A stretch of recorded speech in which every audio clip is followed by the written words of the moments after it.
వీఐపీలు వస్తే అంతే, రోడ్లపై అంతా ట్రాఫిక్ జామ్. మొత్తం ఆపేసి వాళ్ళకి రూట్ క్లియర్ చేస్తుంటారు అధికారులు. దీంతో జనం పడే ఇబ్బందులు అన్నీ ఇన్ని కావు. అందుకే కొత్త సిస్టమ్ని రోడ్డెక్కించేందుకు ట్రై చేస్తున్నారు అధికారులు.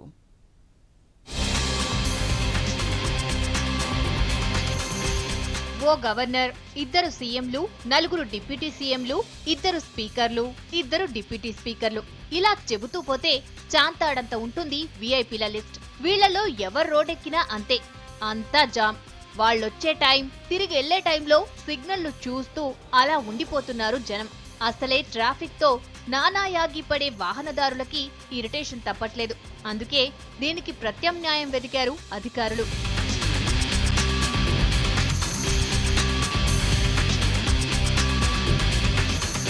మామూలుగా వీఐపీలు రోడ్డెక్కే టైంలో అధికారులు అలర్ట్ అవుతుంటారు. హడావిడిగా రూట్స్ క్లియర్ చేస్తారు సిబ్బంది. కానీ పెద్దల ప్రోగ్రాం మారినా, వాళ్లు కాసేపు లేట్ గా వచ్చినా అంతే, జంక్షన్లలో ఉన్న వారికి మాత్రం వెయిటింగ్ తప్పదు. ఎండున్నా వానున్నా చూస్తూ ఉండాల్సిందే.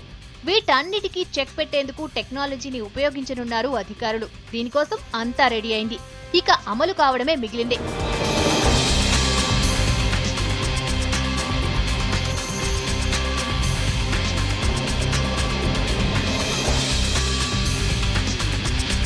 VIPs automatic signal free system. త్వరలోనే ఇది సిటీ రోడ్లెక్కనుంది.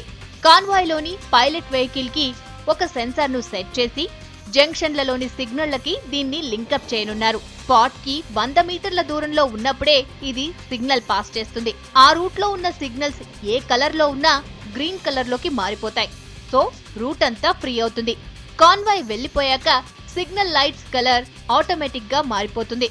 2-3 నిమిషాల్లోనే రూట్ క్లియర్ కావడం, కాన్వాయ్ వెళ్లిపోవడం అంతా జరిగిపోతుంది.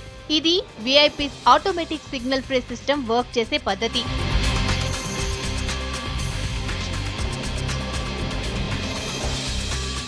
జస్ట్ 50 లక్షలు ఖర్చు పెడితే జనం కాస్త రిలీఫ్ అవ్వచ్చు.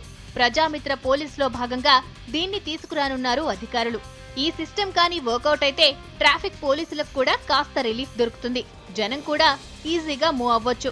దీనిపై గవర్నర్ కు ప్రెజెంటేషన్ ఇచ్చారు అధికారులు.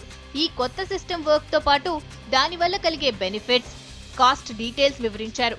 ప్రెజెంటేషన్ బాగుందన్న గవర్నర్ నరసింహన్ వీలైనంత త్వరలోనే దీన్ని రోడ్డెక్కించాలని ఆదేశించారు.